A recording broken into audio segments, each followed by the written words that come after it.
Hey everybody, welcome back to the Dungeon Dive and welcome to the first episode of the Monster Monologues. That's what I'm calling this series on Kingdom Death Monster here. So we just started a new campaign, me and a couple friends. We're playing the base game campaign, which is the People of the Lantern. And we are playing with two expansions. We're playing with the Gorm and the Flower Knight. I've been wanting to do a video series on Kingdom Death Monster, but I'm not going to do a gameplay series. I'm just going to kind of do like my thoughts on how our campaign is progressing and talk about cool things that happen. There is a ton of content for this game online already, and I kind of hesitate to put anything more up just because of how much stuff there is on YouTube and Twitch for this game. But a couple people have been asking me, and so I'm just going to kind of try to do things maybe a little bit differently than some people. So our campaign, we are playing a modified hero mode. Now, hero mode is an actual mode that is in the book, and it just makes your heroes like heroes. They're kind of immortal. They just get knocked out when they die. However, we are playing a modified version. So here's the modified version. I think this is going to be pretty fun. So this is the modified hero variant. If a hero dies in the showdown or hunt, they are knocked out. Okay, that's in the book. And they go back to the settlement with all of their stuff. If there's a total party kill, they all go back to the settlement with their gear that they had on, but all resources are lost. And then if that happens to anybody, they cannot leave for the next hunt. So those are basically the rules, and you get a couple bonuses when you name a new survivor. My changes to that are, so while survivors cannot die, as you guys know probably by now, there are 3 phases in this game. There's a hunt phase, and that's where you're leaving your settlement to go out on a hunt, and you roll on random tables to find out all kinds of crazy bad things that happen to your survivors. Then there's a showdown phase where you fight one of the monsters. And then there is a settlement phase. And in the settlement phase, there are a couple of different event triggers. There are settlement events and there are story events. So in my variant of this, I am saying that if a story event or a settlement event, if something in the narrative causes a hero to die or a survivor to die, then they are actually dead. Or if they go out on a showdown and they die wearing a piece of gear that something triggers when they die, then they also die. So that piece of gear is kind of cursed or something. And so what I think this is going to do is me and my buddy who are playing, we come from more of a role-playing background, and we like to develop characters a bit more. And I really like playing as characters that have a lot of, that just get beat up, that have like physical and emotional baggage or disabilities and that kind of stuff. And so this will allow us to have survivors that live longer and then retire, so we could create more stories with those survivors. But it'll also give those survivors many more opportunities to get more severe injuries and that kind of thing, because they're going to be living longer. And you know, in this game, sometimes death is the best is the best thing that can happen to a character. But so these are some of the things I've painted. I'm going to get everything painted, and I've decided to go for kind of a stylistic approach in painting. I'm kind of doing a stone statue look, I think. At least I kind of think it looks like they're made out of stone. It's kind of a form and function thing, really, because it's really a quick process. I did all of these in the time it would normally take me to probably do one.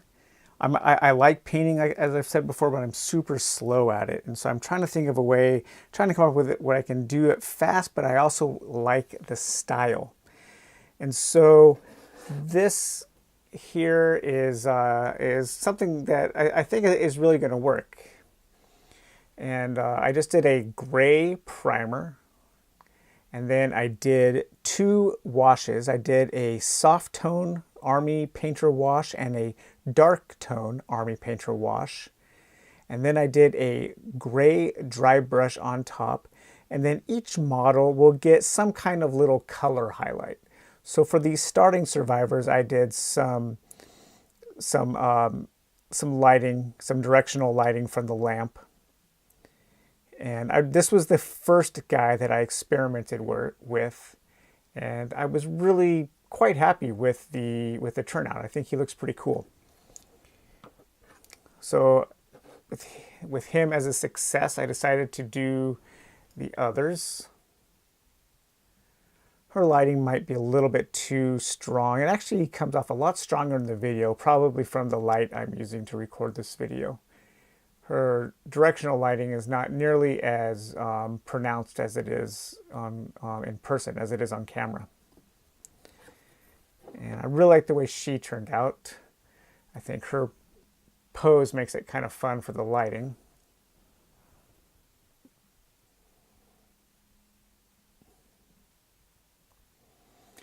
And then this guy is my favorite guy, my favorite of the starting survivors. I love his look. He looks completely bewildered. He's just resigned himself to the new hellish life that he's living. And it's kind of like he's just staring out into the vastness, wondering what is out there that's going to completely demolish him. He looks so sad and dejected. I really like this guy a lot. Really, really great pose on these starting survivors. And then I also did the white lion. And I was somewhat happy with the way this turned out. With this method, because I'm just using really thin washes, it does really highlight the areas where I should have used some putty or something to fill in a little bit of the gaps. Even though they're so small, just that light wash really seeps into the crevices.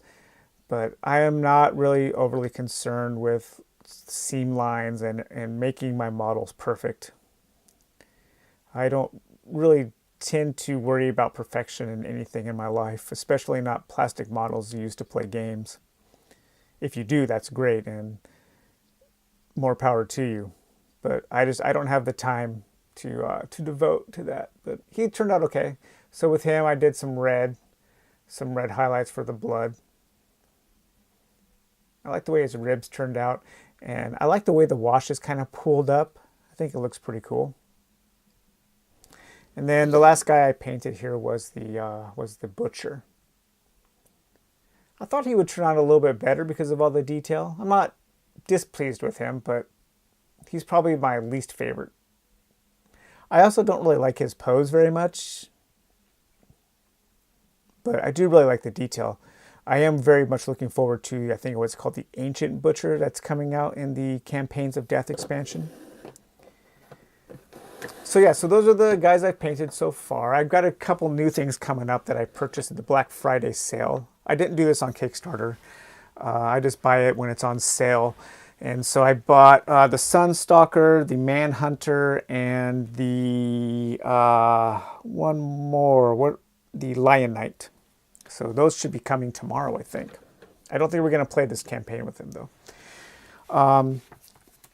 As far as our settlement goes, so our first game, we actually did lose to the Prologue Lion. I haven't lost to the Prologue Lion in quite a long time. We were doing really well, and we had all thrown our founding stones to try to get some critical hits and maybe get some extra resources. I thought we had it, and then we just had a really bad turn of events, a bad stroke of luck at the final couple AI cards were not in our favor. He kept doing Intimidating Roar, and it was knocking us back and causing brain damage, and we all died. It was quite something. I like losing in this game. I've never had more fun losing than I do in Monster. And so rather than playing it again, we decided to roll on the game over chart to see to skip the prologue story. and just go straight into setting up our settlement, which we haven't named yet, but we do have 9 population.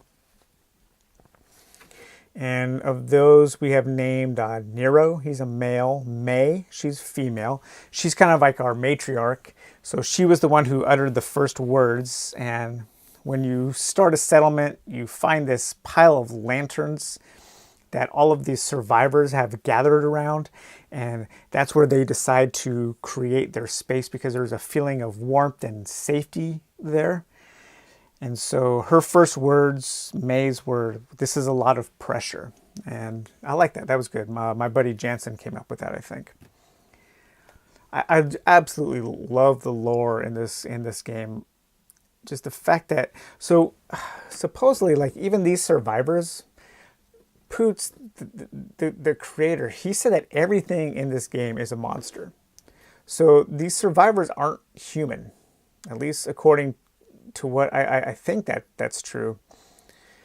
But the background for everything in this game is so good, and it really does remind me so much of the Soulsborne video game series of Demon Souls, Dark Souls, and Bloodborne, in that the creators have given us just enough detail to paint a somewhat surreal and somewhat vague picture of the world, but there's enough spaces in between the details that the players can come up with their own ideas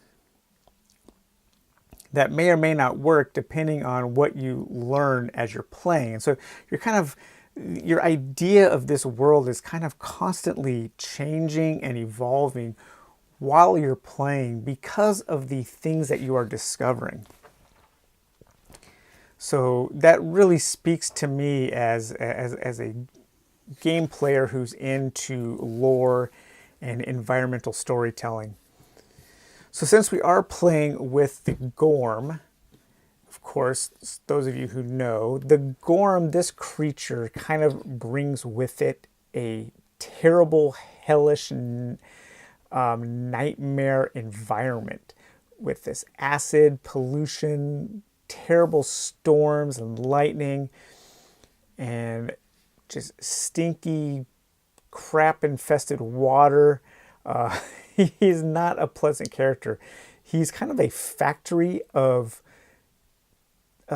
bodily fluids, and he can vomit and throw up all kinds of different things, and he's a polluter of the world. And so I have a feeling that the survivors have kind of like built their settlement and then discovered that, well, they picked a really shitty place to do that because they picked a Gorm environment. And so with the Gorm, every year you have to roll on a chart, and all of your resources that you've collected that you haven't used yet, you haven't spent on creating weapons or items or improvements to your settlement, well, there's like a 30% chance that they're going to get wiped out. And playing with the Gorm really gives you a direction because you want to try to solve his climate issues, and then you also want to figure out how to build your settlement to protect your investments properly. So I like the fact that he is a quarry that gives you a kind of a goal and a direction to work for.